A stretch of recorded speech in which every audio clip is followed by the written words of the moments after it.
Midowga Ardayda Qaranka Soomaaliyeed ee Dalka Uganda ayaa xalay magaalada Kampala ku qabtay Xuska maalinta caalamiga ah ee Afka Hooyo ee 22 FEBRAAYO waxaana ka qayb galay munaasabadan arday abwaano ururada dhalinyarada gudoomiyaasha jaamacadaha safaaradda Soomaaliya ee Uganda iyo marti sharaf kale gudoomiyaha Midowga Ardayda Qaranka Soomaaliyeed ee dalkan Uganda mudane Cabdulqaadir Cumar Cabdulla Fiidka oo soo agaasimay munaasabadan ayaa dhalinyarada ku bogaadiyay ilaalinta afka hooyo marka waxaan idin kula dardaarmayaa in maalintan iyo afkeena hooyo aan ilaashano hadduu alla idmo xitaa haddii ugu yaraan aanan wax ku soo kordhin karin kollayto bal intii awoowayaashii naga soo gaartay inaanan sii daynino aan haysano markaasi aanan lumin laakiin sida xaqiiqada ah inta badan hadda afkeena Soomaaliga inaan ku hadalno marka laga soo tago wuu sii lumayaa haddii aad fiiriso xafiisyadii dawladda waxa laga isticmaalayo waa afaf qalaad waxbarashadii marka waxaan rajaynaynaa hadduu alla idmo maadaama dhalinyaradii dalka oo bulshadani aan dadkii ugu badan ka nahay hadduu alla idmo inaan awoodeyna ugu faa'iideyno iyo cilmiga aan baranayno jiritaanka iyo markaasi in aanan lumin luqadeena afka hooyo geesta kale abwaanadii iyo mas'uuliyiintii ka soo qayb gashay munaasabada xuska maalinta caalamiga ee afka hooyo ayaa ku dheeraaday ka sheekeynta iyo taariikhda sooyaalka afka hooyo markii labada gobol isku biireen dawladii rayidka ahayd dhalatay ama shacabka ahayd waxay isku dayeen afka in la qoro maadaama dadka inna Talyaani taqaanay oo waraaqaha Talyaani lagu daabacay qolana Ingiriis ku qoraysay si marka isfahan halka ka jiray isfahan waagaas Soomaali looga dhigo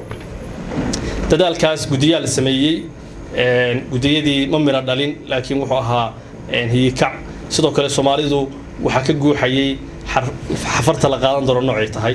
dhalin wada hawshaysiyo hadii duulan la habayo hubko la ordaayiyo haday heegan oo noqoto hanqa dhacay sidiisii rasaas ugu ka yeedhayo higta belelka haadko dhergiyo higil madoobaday fulay waa nin kula haybada oo laga hayaa meele halkuu kaaga toosna hadii dhaxani ka hayso hooma waad huraysaa rabow gaalo ku hilbees waxaan lahaa in maqaanaa qof walba ka qayb qaato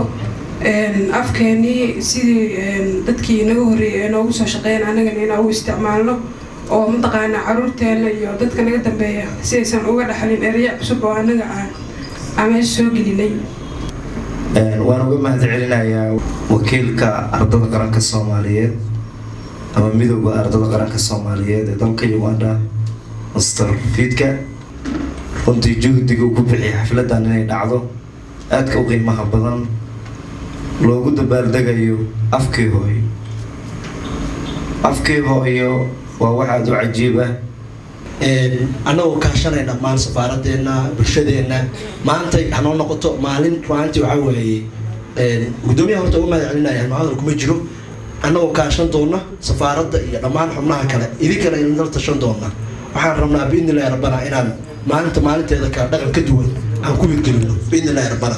gabagabadii munaasabadan ayaa waxaa soo xiray mudane Jibriil Afyare oo ah la taliyaha koowaad ee safaaradda Soomaaliya ee dalkan Uganda isagoona halkaasi ka jeediyay khudbad dhinacyo badan taabanaysay Soomaaligeena ama afka hooyo waa af maxay soo jireenaha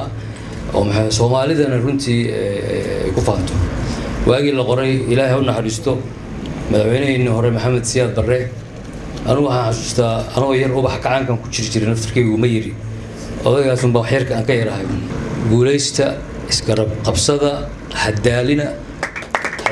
dad baan sugayay Soomaaliya idinka u maqan